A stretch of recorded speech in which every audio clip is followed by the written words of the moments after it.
Feel like a star, but only strictly where I'm famous. I'm in this for the longest haul, like we'll see where it takes us. I'm throwing back these double shots like whiskey here is weightless. Cause this career I chose was even riskier than Vegas, yo.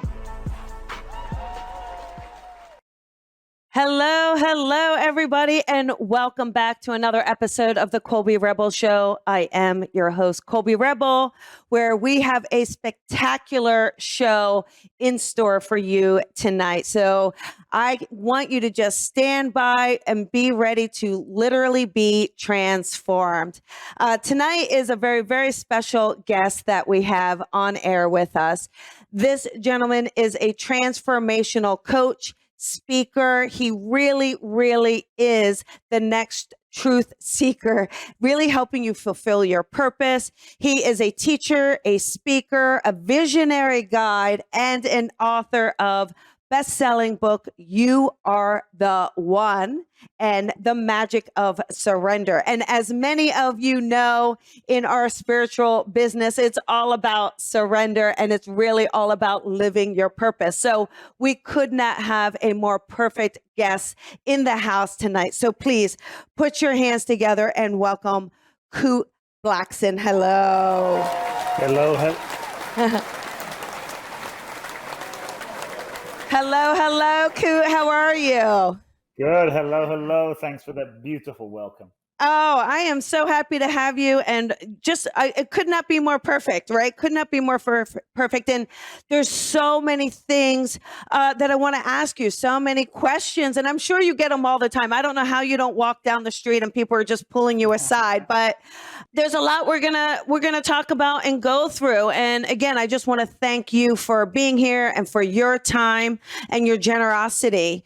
A couple things. I would love to know, where did you feel guided to be a transformational coach? Where did this come in for you? Where did you know this was your life purpose?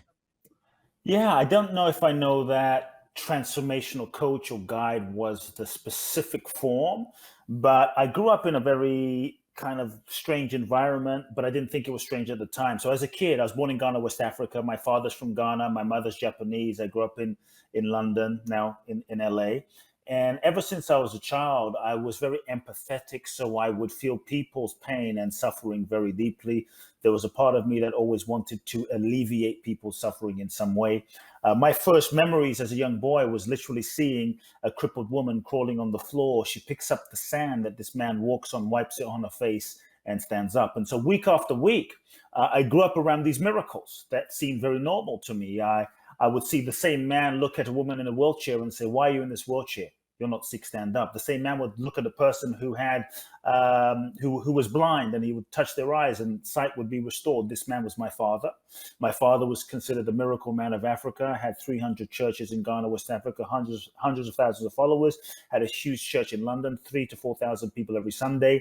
And so I grew up in this environment, and at age 8, I started speaking in my father's audiences. Age 14, I was ordained as a minister. I was supposed to take over my father's organization, but it never felt right for me. You know, the organized religion or the structure of the church didn't feel in alignment with my soul's purpose. And so what happened was, as a young boy, I would sneak into my father's library in his office, and there were literally hundreds of books on the shelf of the self-help gurus, everyone from Wayne Dyer and Tony Robbins and Deepak Chopra, Marianne Williamson, Dan Millman, Brian Tracy, the list goes on. Also Eastern mystics, Osho, Krishnamurti, Maharishi Mahesh Yogi. So as a kid, I started devouring this content. And as I started reading about the Western Wayne Dyers of the world, I started seeing a new possibility and a new way of, wow, maybe there's a different way that I can impact people. It doesn't have to be through religion or the church. So I would have visions as a young boy, speaking and writing books and inspiring people. I didn't know anything about coaching, but there was a sense of wanting to. I would sneak. We lived behind my father's church. And so I would sneak into my father's church in the middle of the night, and as a 11, 12-year-old kid, and I would literally, with the lights off, give seminars to the empty chairs, imagining hundreds, if not thousands, of people's lives being transformed. And so it took me, when my father announced that I was going to take over his church, my heart sank. It took me 4 years to muster up the courage to shall we say, have the conversation with my Yes. father. My fear was if I owned my truth, if I dared to own my truth, that I would lose his love, I would be outcast, I'd be abandoned. And I think, like so many of us, we hold back who we are, we hold back our authentic expression because we're afraid we won't be loved. And it took me 4 years to muster the courage. I felt the calling to come to the US, but also this pull of society and expectations. I looked into my future and I saw I could be successful by the world standards, my father's standards. But if I didn't have myself, if I didn't have my soul, if I didn't have my truth, what kind of success is that? And I felt this deep pain of committing soul suicide, that if I lied to myself now, I would have to lie to myself for the rest of my life. And so I had the conversation. My father and I, we didn't speak for 2 years, which was deeply heartbreaking, really heartbreaking. And then I left everything behind. And in that moment, I felt like I was free falling in the abyss of the unknown. And I said this prayer to God. I said, God, if my dreams are true, if this vision that I have in my heart to inspire people is real, I need a sign. I need support. I can't do this by myself. I have no money, no support, no one in the US, no college degree. Like, what prospects do I have? But I feel the truth of this deep, pure desire to impact people. Literally within a week, someone hands me a magazine called The Economist. I pick up the magazine. I feel chills in my body. I felt there was something there. I look in the back. It says there was an ad. The American government is giving away 55,000 green cards in the green card lottery, in the DV1 green card lottery. Long story short, I felt this download. You're going to win.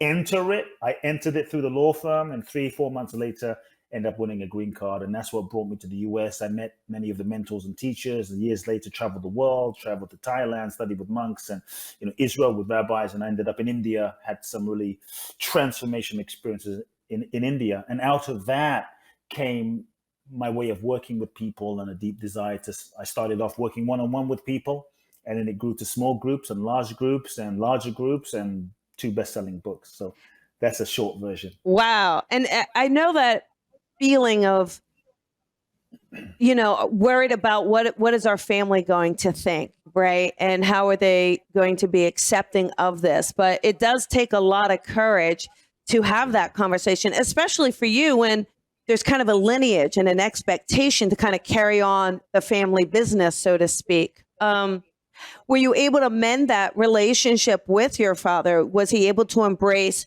who you are and really be happy for your success? The beginning of the mending of that relationship began, I would say, a few years after I was here, and it had nothing to do with him. I realized that it was funny because I came to the US, fell in love with this beautiful girl, and she says, Kute, I think you have some anger towards your father. My response, thank you very much. The relationship is over. I mean, I just left. I ended it. I fell in love with another amazing woman, and this time I thought that she is the one. This is the one. And I was willing to do anything to make it work.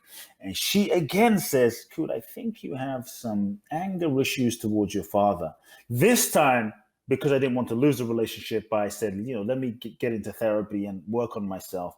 And so I began to work on myself, and I went to this men's retreat. I must have been 19, 20 years old. And I really got in touch with all of this rage, all of this anger, all of the sadness, ultimately the feeling of hurt and grief that I felt in not feeling supported by my father. And when I really got in touch with that pain, I was able to truly forgive him in such a profound way. And in that acknowledgement of the pain and the forgiveness of who he was and who he wasn't, and that he did his best based on his own upbringing and childhood, it cracked my heart open to a deep, profound love that I have for him, regardless of if he changed or regardless of if he didn't. And in that forgiveness, I kid you not, a week later, after 2 years, my father called me up. We hadn't spoken, out of the blue. Wow. And he said, it was making amends and healing the relationship with my father within myself. Right. And as I shifted that relationship with my father within myself, that's when it opened up the energy. And he calls me and he says, son, we need to talk. So that was the beginning of the healing And then I think many years later, as things just step by step progressed, we were, in a beautiful place. And I think he grew to respect me for who I was and the bold decision I took. And yeah, I think he really grew to respect me. I mean, there's a whole nother level of healing that happened for me once my mother passed away, and that was really profound as well over the last 4 years. And that's a whole nother story. But yes, we've healed a Wow. lot. Wow. Healing is a big part of our journey, isn't it? And Yeah. I find that a lot of light workers like yourself, I think a lot of our experiences, we do have this trauma or this pain, but I think part of it is to overcome it so that we can help others, which is exactly what you do today and every day. One of the questions I have is, okay, so You Are the One, that is your first book, correct? That's the first book is You Are the One, and the second one, Magic of Surrender. Now, what inspired You Are the One? And when we say You Are the One, I want to know what that means. I know what it means in a way, I feel like, but I want to know what inspired you to write it and what is the message of it? So I'll give that to you in a nutshell. Okay. I always wanted to write a book. As a child, I would dream of writing books. It was books were my best friends. Books were my passion. I would read books at night, 3-4 hours at night, till midnight, falling asleep, reading self-help books. And so I had a vision of writing books from a very young age. And, a combination of things. I think it was just time. It was the natural progression and evolution of having gotten to a place in my own human soul development where the next natural step was writing a book. The funny thing is, the book I sold to the publisher, Simon & Schuster, was not the book that ended up being published. That was what was amazing. Like I sold the book, multi-six-figure deal, and I was excited. I presented them a manuscript. They said, "Can you make some changes? Can you make some more changes?" Finally, I said, "You guys want a different book." And I resisted, and then I had to surrender, and I realized they're right. There is a deeper expression of my soul that is seeking to happen, which left me 2 months to write the book. And the book was framed around, I used to do these one-on-one transformational journeys to India. I called it the liberation experience, where I would take a person to India. I would take away your passport, take away your money. You have a backpack, a pair of clothes, one journal, no idea where you're going. You sign your will in case you don't come back. You write letters to everyone in your life in case you die. I did 19 of these journeys. They were life-changing, 12-day, flip you inside out, turn you upside down, uncondition every pattern inside of you. And the journeys were really special, really amazing. And I said I would never write about these journeys because they were multidimensional, shamanic, spiritual in nature, that it could never be captured on a piece of paper. And so my publisher's like, what makes you unique is you do these crazy, intense journeys. You're not just a speaker, you transform people. We want you to frame your teaching through the journeys that you do in India. And at first I was like, hell no. And then I meditated on it, and I thought, God is speaking to me. And I realized I needed to do that. And so the book is framed around the transformational journeys I take my clients through in India, and all of my teachings are framed around that. And You Are the One was not the title I wanted to call the book again. and the essence is you are the one. And so many of us, we're waiting for our parents to change. We're waiting for the president. We're waiting for the mayor. We're waiting for our spouse. We're waiting for someone else to make the change, to be the change, to do it for us. And ultimately, the essence of the book is, look, nobody's coming.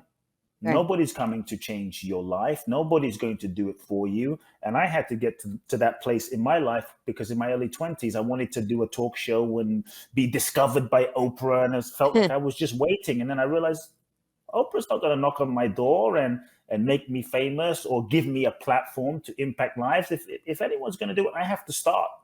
And I think so You Are the One is really about taking responsibility for yourself, in essence, and taking responsibility for your life and taking responsibility for the change that you want to see by changing yourself and sharing your gifts with the world and not waiting for anyone else. And so it's an acknowledgement of the power that we have inside of us. So the book starts by saying, no one's coming. No one's coming to save you. Wow. No, that's the first line. No one's coming. I love that. What do you, what do you advise people on how to find their life purpose? I know that's a big part of what you do and talking about it, but how does someone find, if they don't know, how do they find it? Okay. I'm going to go maybe a little spiritual, then I'm going to bring it down to the human and give people some practical questions. Okay. First, I would say on both levels, first, I would say stop seeking your life purpose. Stop seeking your life purpose is a egoic strategy that is actually taking you further and further and further away from living the purpose of life right now.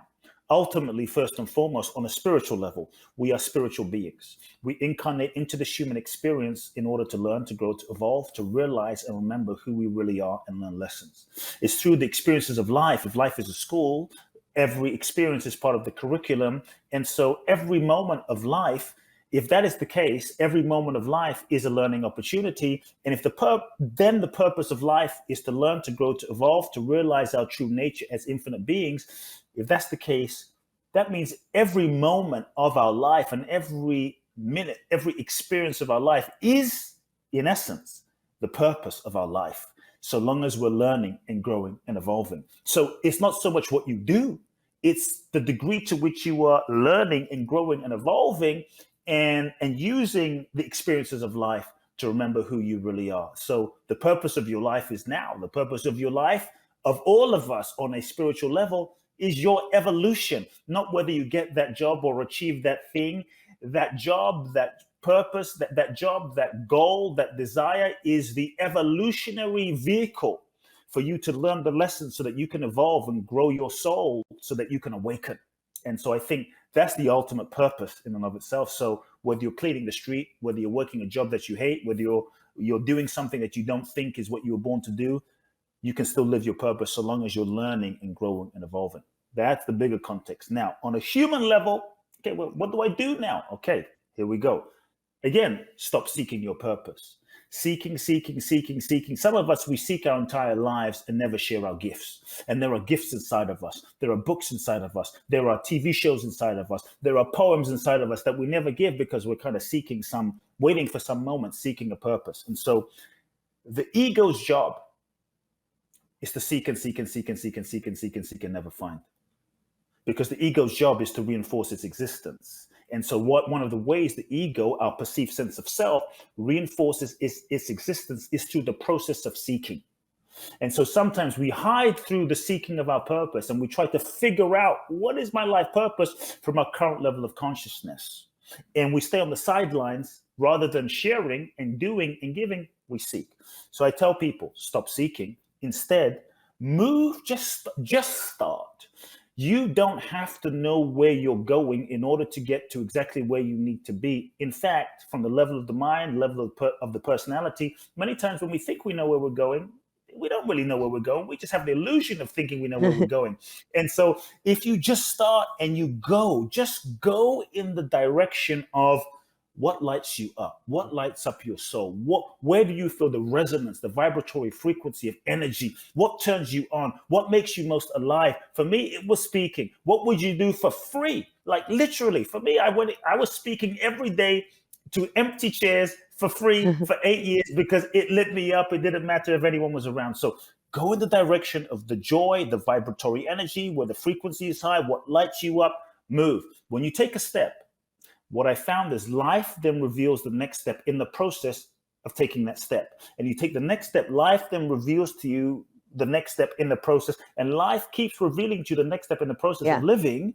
And in the process, you learn. In the process, you evolve. In the process, you become more. In the process, you expand your consciousness. In that evolutionary learning, you become more ripe and ready for the next level. But if we don't take the step and we stay on the sidelines trying to figure out our purpose, we never develop the mental, the emotional, the psychic, the spiritual muscle to be mature enough for the next level. So when you take that step, life, shall I say, you will often find that you live into your purpose rather than figuring out your purpose from this perspective over here. You end up looking around one day going, wow, I'm living it. It may not be what you expected from the level of consciousness of 5 years ago and who you were back there. So you'd end up living into your purpose, and your purpose can become a revelation.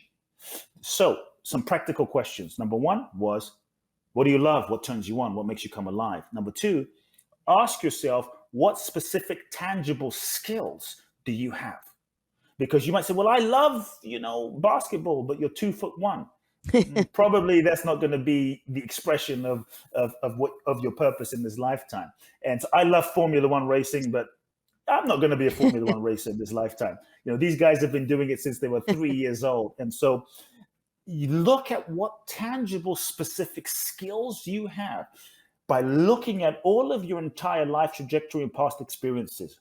Every single thing that we've gone through, and some of those things that didn't make any sense, that job that you hated, that job that you wanted to run away from, that relationship, that bankruptcy, that difficulty. I believe that every single experience was part of the preparation, that the cosmic chef was preparing us with different ingredients, a sprinkling of a little divorce there, a little breakup here, a little heartbreak there, a job you hate there. All of those experiences, likely there were specific skills that we had to learn in those positions that were going to play a part of the fulfillment and expression of our purpose. So look at the tangible skills, because we need to be practical.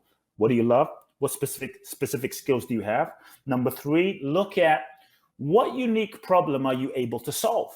What unique problem are you able to solve based on your skills? What gift do you have? What unique problem can you solve based on those skills? I always tell people, don't simply chase money. Money is a byproduct of adding value. We add value. Now, sometimes we think we add value, but in reality, in the 3D world, we add value when we're able to solve someone's pain, problem, or challenge. And when we solve someone's pain, problem, or challenge, then money is the energetic transference of that ability. And so when we focus on truly being of service, not just in the service of what we think of a service, but solving a pain, problem, or challenge. Love him or hate him, Jeff Bezos, Amazon, they solved the pain, problem, or challenge. Elon Musk solving a pain, problem, or challenge. Lastly, look at the group of people you feel an energetic connection to. The homeless, the blind, the physically challenged, teenage pregnant girls, the elderly. You probably feel a pull to this group of people because maybe karmically that's who you have an affinity to. That might show you the group of people you are here to serve. Your purpose may not always be what you think it is. Your purpose will evolve as you evolve, so don't get attached to that. Your purpose is not your job. And I would wrap up by saying, don't wait, just start. When you start where you are, exactly as you are with what you have, then life gives you more. Many times we want to impact, this is where I was many years ago. I want to impact millions of people, but I wouldn't even help the elderly woman across the street, And so what I learned to do was, even when I had nothing, I said, you know what, if it's really about making an impact, I would see an elderly woman every Tuesday struggling with her grocery bags, struggling from the store, from Air One. I was living near Air One, struggling. And I said, you know what? I can live my purpose right now by being of service. And I would carry her bags. I just would carry her bags, from Air One, 4 blocks to her house, made a huge difference in her life. And this is a way where we can start exactly as you are with what you have. Yeah, I love that. Thank you. And I think that is true. Sometimes we see people and they'll just overthink. Am I doing the right thing? What is the thing? What is my thing? What would I do for free? So I feel like this is really great advice and really will help people just go, hey, how can I be of service today? What can I do today to create a change? And whether that's a smile on someone's face or, like you said, helping someone, being pleasant. One of the things I love doing that is remembering names. You'd be surprised that when you go back somewhere and you remember someone's name, like their face will really light up because they know that they're important somehow or some way. And it's just nice. It's such a small gesture, right? Just to kind of say, okay, what was their name and what is it? And I think it just brings a lot more meaning just to our day-to-day interactions with people as well. So, all right. So we have the magic of surrender. I think we kind of dabbled in it a bit here of trying not to overthink and letting the ego. But What inspired the magic of surrender? Was that something personally that you Yes. experienced? Okay. Do you mind just sharing a little bit with us Yeah. about it? Okay, great. Yeah. Thank you. This was not the book that I thought I was going to write. I had my own agenda of the book I wanted to write, the book I thought would be a bestseller, the book I thought my audience would want. And I wrote an entire whiteboard of clever ideas of books I thought would, be a New York Times bestseller. None of those books really felt authentic. None of those ideas resonated. The only word that resonated was surrender. So truthfully, I had to surrender my own ego. I had to surrender my own attachment to the book I thought I should write so that I could allow the book that was truly seeking to be written. The only word that resonated was surrender. And that felt aligned. And so how the book came about, I think, was in that moment, I got an epiphany of my entire life. And I thought, wow, everything that's happened in my life, I felt like it was orchestrated for me to write this book. And so in 2016, I was on a high promoting my first book, You.Are.The.One. And life has a way of humbling you, Yeah. in a very profound way. Oh. I was told that my mother, end of 2016, had stomach cancer. And I was floored because she was the person I loved the most. I mean, I know unconditional love in this lifetime because of this woman. And she's impacted my life. We were like this. And so I started flying back and forth from LA to London to be with her in her chemo sessions. And I would sit with her for 8 hours. I had every intention to heal her, and alternative therapies. We're going to get her well. And I think in 2 months, I realized, and maybe 3 months, I realized I don't think she's going to make it. And so the first step was I had to begin surrendering to just where she was. I had to begin surrender. I realized my meditations, my mantras, my prayers wasn't going to work. And she had her own soul's journey in this lifetime. And when I let go and I began to surrender, it freed me up to no longer live in the future and just to be with her now. I would sit with her for 8 hours in chemo and hold her hand, and we would just talk. And it was like a fully embracing the now and the moment. And I began to think, Colby, like all these moments, these ordinary moments that I thought were a waste of time, that I had missed, and how I'd missed so much of life because I was busy trying to get somewhere. And here I am just sitting with my mom, having a cup of tea, eating a biscuit, sitting in the park. And all of these moments became so sacred, so sacred. And I think the book was planted because about 7 months into the process, the doctors finally said, there's nothing else that we can do for you. Nothing we can do. So get your affairs in order. You're going to die. And I was shocked, and I was expecting the moment, but nothing prepares you for that moment. And I was heartbroken. And we went to the car outside the hospital, and I sat in the car holding my mother's hand. And I asked her 2 questions. The first one was, are you afraid? And her response was, this Japanese woman, she said, I'm not afraid because I know that I'm not going to die, that my body is just a temporary vehicle for my soul. And even when this body dies, I will not die. I will be with you always. Oh. Don't fear. Guiding you from the other side. And that was a whole nother journey after her death. And then I looked into her eyes and I said, is there anything that I can do for you that you need in your fight? What do you need in your final days? I wanted to be a good son. What do you need? What do you want? Where can I take you? And this Japanese woman floored me. She said, there's nothing I need and there's nothing I want. The only thing I want for my life is what God wants for my life. That's it. Oh. And in that moment, I was so humbled, and I realized who my mother really was as a enlightened being. I didn't realize, and I realized that she was free this entire year, this entire time, because she was surrendered. She wasn't attached to living. She wasn't attached to dying. She was totally surrendered to life and the highest unfolding of her soul's evolution. And that was her freedom. And I saw that surrender is the password to freedom. Yeah. Surrender is the key to greatness. Surrender is the key to true manifestation, authentic manifestation. We think that surrender is weak, or surrender is passive, or surrender is waving the white flag and giving up, or means you're going to be a victim, or you won't manifest your goals, dreams, or desires, or you'll get less. I want people to really understand that in true surrender is grace. In true surrender is the zone of miracles. In true surrender, what if you didn't get less, but you got more, like more than you could even imagine with your human mental capacity and your ego's capacity to imagine what's possible?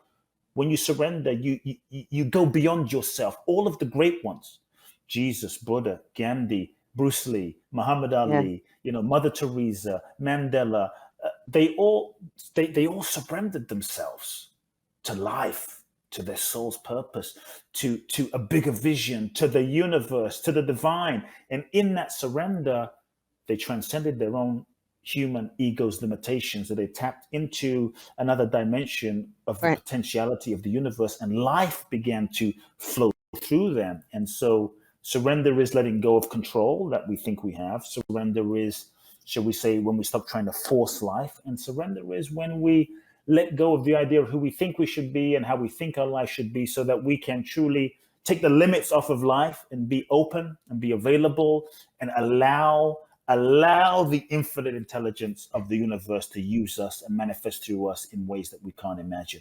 Yeah, that's so powerful, because it is so hard when we want to control, so, I mean, even, I know myself, maybe even you, we find ourselves trying to control a situation, even though we know better. We have to take a step back and say, okay, wait a second, let's breathe through this.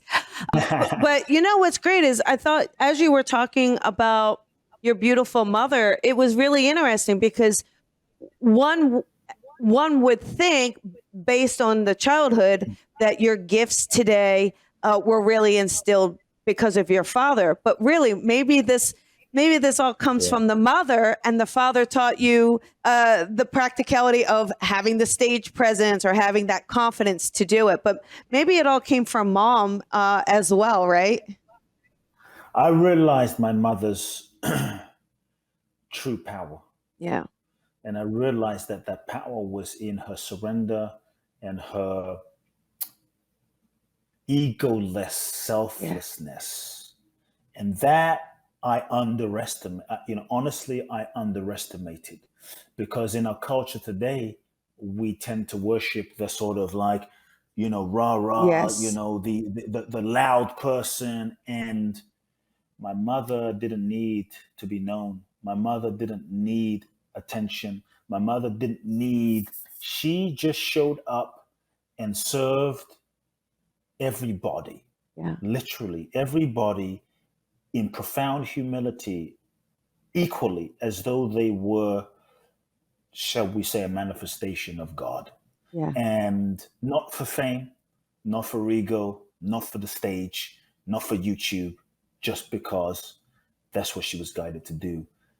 And it was only in her death that I realized, to be honest, who she really was. Right. And that was really humbling. Yeah. She was the presence of love in such a profound way that it was magnificent. Now, when she died, I felt closer to her, because somehow my connection to my mother now wasn't limited to a physical form. And I could feel her now all the time, not just in certain time, space moments. And so I would feel her all the time. And for the first time, I would feel her, and my heart would break in moments of tears, because I would feel her. And when I would really feel the essence of what my mother was, it was such pure love that to feel that was excruciatingly, painfully blissful in a strange way. Yeah. And I really got like, wow, this is what's real. This is what's real. And so it's been really humbling. She seems to be so evolved, right? Do you get, so I know you feel her presence and you hear her. In our world, we love signs and symbols. Do you understand or receive any signs or symbols from your mother that you can share? All the time. Yeah. All the time. all the Good. time. You know, it's funny. Before my mother passed away, this is what I just want to say. Anyone who's lost someone, just know that they haven't, Right. they're not gone. They're always there. We always have that connection to them. And it's funny because when my mother was passing away, she was in Ghana, and I didn't plan to go see her till December. And I got this strange feeling, go see her now, not thinking she was going to go now. 3 days, I was with her for 3 days. The day I flew back to LA, that night, that next day, so that was a Sunday I flew back. On the Tuesday morning, I could feel like, I went into a smoothie store in Los Feliz, and I heard this song, "Come On," and is it the Sting song or the Sting's group, the Police? Oh, okay. Every Oh, breath every you breath you take, take. Yes. I'll be with you. And I knew that was my mother speaking to me. Oh, And in hours after, I just knew, like, she's letting me know. yeah. Hours later, I get a phone call from my cousin saying, "Your mother passed," Oh, and I just got to see her, so every now and again that song will play in specific moments, and I know she's speaking to me in yeah. so many ways. Yeah, I mean, there's so many miracles that have unfolded since she passed that felt like her energetic nudgings or guidance. I mean, Yes. I could give you so many stories. Yeah. I love it. It's wonderful. Well, speaking of the books, let me just put these here so everybody can see them. You guys, You Are the One, which we love that, right? The magic of surrender, finding the courage to let go. But one other thing I wanted to talk about is now you do these retreats and you bring people Mm. together, but I also know that you have something very special going on, a particular seminar, and I think there's a special offering. So do you mind just Yes. sharing this with everyone? Yeah, I would love to invite anyone that's been inspired, depending on people listen to this, but I know this is partially live, is this Saturday, May the 14th. I'm doing a very special live event, virtual, so you can do it from anywhere. It's called Reinvent Life. And Reinvent Life is all about how to reinvent yourself, how to let go of the old version of yourself, connect to your true authentic power, and share your gifts with the world. And so, in celebration of the launch of the paperback version of my book, which came out May the 3rd. Whoever purchases the book by tomorrow, which is the 13th, on Amazon, go to Amazon, purchase the paperback, and then you can get access to a bunch of free gifts. Plus, you get a free ticket to attend the Reinvent Life seminar for 2 hours on May the 14th, this Saturday, 9:30 a.m. Pacific time till about 12 Pacific time, 2.5 hours. So yeah, www.kuteblackson.com Yeah, forward let slash me put reinvent that up seminar. here for them. There we go. Yeah. KuteBlackson.com reinvent seminar. I love it, right? That's Yeah. that's really great. And do you feel fulfilled when you are teaching and helping? Is it still feel fulfilling? Does it still feel invigorating? Is there anything else that you're It's, like saying, what's my next step? yeah, I'm always kind of, for me, the question is yes. The answer is yes. Um, it feels fulfilling, and what I was born to do, a gift that I have that is not my gift. It is a gift that was given to me that I feel I have to share in some way. Um, and I'm always saying, okay, universe, my prayer now more than anything, less than, okay, I want this, I want that, I want this, is more about, um, universe, use me in the Yeah. highest way possible. However you want to use me. And so I think the question we all get to ask ourselves in surrender is not so much what do I want, what do I want, what do I want, but more about what is it? Yeah. To me, this is the surrender question. What is it that life wants to express through me? What is it that the universe wants to express through me? How is it that the universe wants to express through me? What is the deepest expression of life, the infinite, the divine intelligence that wants to express through me, the deepest impulse of what life wants to express through me? And I think my job, our job, is to feel into that deepest movement and expression, and so that we can align our personality with the movement of our soul, the movement of divine energy. Then we can align our actions and our strategies and marketings based on that. And so I'm always feeling into, okay, what is the deepest impulse and expression? And so, yes, I'm expanding a lot in different ventures also, from real estate to different things and different ideas that I feel life is moving me into transmitting the same energy, frequency, intention, but in different industries. And so there's a lot happening on I that side love as it. well. How exciting, though. And again, I really want to thank you so much for taking time out of your day to be here to share your story and your wisdom and your inspiration with our listeners. It really has been just such a pleasure and an honor. I'm just going to put those books up one more time here. Thank you. There you go. And I love it. I love You Are the One. I mean, I have to say they did a good job with it. And the magic of surrender. So again, everyone, we will put that link out there. Let's just show it one more time, just so anyone wants to take a screenshot, keep an eye on it. But I would absolutely recommend it. And Kute, I just want to thank you so much for being here and just for the blessing of yourself and for everything you do. Much love to your mother and father, who, of course, are always with you and around you. And just thank you so much. I really do appreciate it. Thank you. Thank you very much. All right. Have a wonderful day. And bye, everybody. I'll see you guys next week. Take care, everyone.